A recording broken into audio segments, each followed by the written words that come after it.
வரஹ்மத்துல்லாஹி வபரகாத்துஹு. நமது நபி ஸல்லல்லாஹு அலைஹி வஸல்லம் அவர்கள் மக்கா மதீனா வாழ்க்கை. நமது நபி ஸல்லல்லாஹு அலைஹி வஸல்லம் அவர்கள் இவ்வுலகில் வருகை தந்திருக்கும் முன்னால் எல்லா விதமான பாவங்களும் மலிந்து கிடந்தன. மக்கள் அல்லாஹ்வையும் அவர் கட்டளைகளையும் மறந்து போய் வாழ்ந்து வந்தனர். இந்த நிலையில் தான் அல்லாஹ் தஆலா நமது நபி அவர்களை இவ்வுலகிற்கு ஒரு வழிகாட்டியாக அனுப்பி வைத்தான். மேலும் இவ்வுலகில் மிகவும் பழமையான மக்கா நகரில் ரபியுல் அவ்வல் 12 திங்கட்கிழமை பிறந்தார்கள். நமது நபி அவர்கள் பிறப்பதற்கு முன்பே தந்தை அப்துல்லாஹ் மரணமடைந்தார்கள். பிறகு தாயார் ஆமினா அம்மையாரை நமது நபி அவர்களை வளர்த்து வந்தார்கள். நமது நபி அவர்களின் 6ஆம் வயதில் தாயார் ஆமினா அம்மையாரும் மரணமடைந்தார்கள். பிறகு பாட்டனார் அப்துல் முத்தலிபிடம் வளர்ந்து வந்தார்கள். 2 ஆண்டுகளுக்கு பிறகு பாட்டனார் அப்துல் முத்தலிபும் இறந்தமைந்தார்கள்.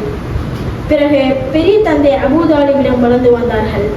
நமது நபி அவர்கள் சிறு பிராணத்திலிருந்தே நற்குணம் கொண்டவர்களாகவும் உண்மையாளர்களாகவும் நம்பிக்கையாளர்களாகவும் இருந்ததன் காரணமாகவே செல்வ சீமாட்டி என உயிர் குலத்தை சேர்ந்த ஹதீஜா அம்மையாரை நமது நபி அவர்களுக்கு திருமணம் முடிக்க தூது அனுப்பினார்கள். நமது நபி அவர்களுக்கும் ஹதீஜா அம்மையாருக்கும் நமது நபி அவர்களின் 25ஆம் வயதில் திருமணம் முடிந்தது. நமது நபி அவர்களின் 40ஆம் வயதில் ஹிரா மலைக்குகையில் அல்லாஹ் தஆலா நபி பட்டம் வழங்கி சிறப்பித்தார். அதில் ஜிப்ரீல் அலைஹிஸ்ஸலாம் அவர்கள் இக்ரா ஆரம்ப 5 ஆயத்துகள் ஓதி காட்டினார்கள்.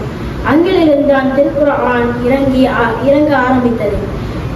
அல்லாஹ் தஆலா அனைவர்களுக்கும் நமது நபி அவர்கள் கற்றுக் கொடுத்த சுன்னத்துகளையும் நமது நபி அவர்களை பின்பற்றி ஒரு பாக்கியத்தை தந்தருள் புரிவானாக. ஆமீன். வஹிர் தஅவானா அல்ஹம்துலில்லாஹி ரப்பில் ஆலமீன். அஸ்ஸலாமு அலைக்கும் வரஹ்மத்துல்லாஹி